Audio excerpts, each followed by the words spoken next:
Hello అండి అందరికీ. ఈరోజు స్పెషల్ ఏంటో తెలుసా? అదేంటి స్పెషల్ అంటున్నావు? డే మొత్తం గడిచిపోతుంటే ఈరోజు వరలక్ష్మి వ్రతం కదా అని అంటారు. నాకు తెలుసు. కానీ ఈరోజు వరలక్ష్మి వ్రతంతో పాటు ఇంకొక స్పెషల్ ఉందనమాట మాకు. ఈరోజు మా బావ బర్త్‌డే అనమాట. ఈరోజు వరలక్ష్మి వ్రతము, మా బావ బర్త్‌డే 2 కలిసొచ్చాయి. మాకైతే చాలా హ్యాపీగా ఉంది.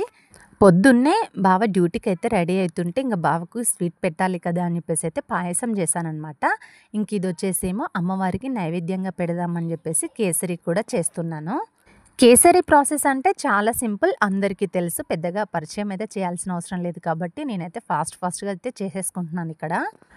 బర్త్‌డే ఒకరోజు, పండగలు ఒకరోజు అలా ఉంటేనే మనకి చాలా స్పెషల్ అనిపిస్తది. ఇంకా 2 ఒకే రోజు అయితే ఇంకా బాగా అనిపిస్తది కదా! ఎందుకనంటే ఇంట్లో పూజ చేసుకుంటాము. చాలా పాజిటివ్‌గా ఉంటది. ఇంకా మంచిగా బర్త్‌డే కాబట్టి ఇంకా బావుంటది. నాకైతే చాలా అంటే చాలా నేనసలు అనుకోలేదు వరలక్ష్మి వ్రతం రోజే వస్తుందని. రీసెంట్‌గా 1 వీక్ బ్యాకే చూసా అనమాట. బర్త్‌డే ఏ రోజుంది అని చూసుకునేసరికి ఇంకా వరలక్ష్మి వ్రతము మా బావ బర్త్‌డే రెండే ఒకటే రోజైతే అయ్యాయన్నమాట. ఇంకా మంచిగా అనిపించింది నాకైతే.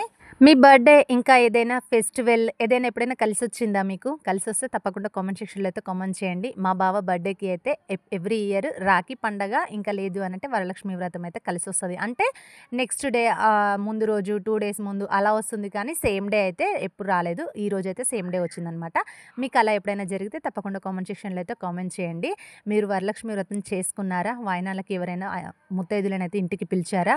అమ్మవారు ఎవరి రూపంలో ఇంటికొస్తుందో తెలీదు కాబట్టి ఈరోజు ఎవరింటికొచ్చినా శుక్రవారం రోజు అమ్మవారిలాగానే భావించి ప్రతి ఒక్కరికి అయితే పసుపు కుంకుమ ఇవ్వాలి.